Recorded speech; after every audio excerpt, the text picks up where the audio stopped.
Hustisya po ang hinihingi namin. Ang liliit pa po ng mga anak namin. Binawian nyo na lang, Ama. Labis ang pagdadalamhati ng asawa ng karpenterong si Victor Moneda na namatay matapos pagsasaksakin sa barangay Malacanang, San Carlos City, Pangasinan. Nakipag-inuman daw si Moneda sa bahay ng dati niyang kaklase at habang nagiinuman, nakaawan niyang suspect na si Alipio Cruz. Ang alitan, nauwi sa saksakan. Nagsama po sila sa isang inuman. Nagkaroon sila ng mainitang pagtatalo na hindi na nila alam kung saan nag-ugat. Meron pong pumunta dun sa amin na binata. Umiiyak na siya. Si Kuya Victor, tadtad ng saksak, sabi niya.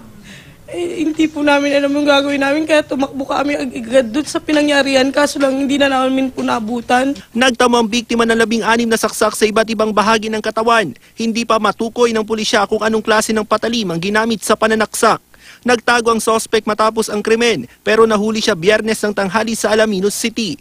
Wala pang pahayag ang suspect. Parang hindi nila inano na tao yung sinaksak nila, parang hayop yung pinagawa nila sa asawa ko. Russell Simorio, Nagbabalita, Pilipinas.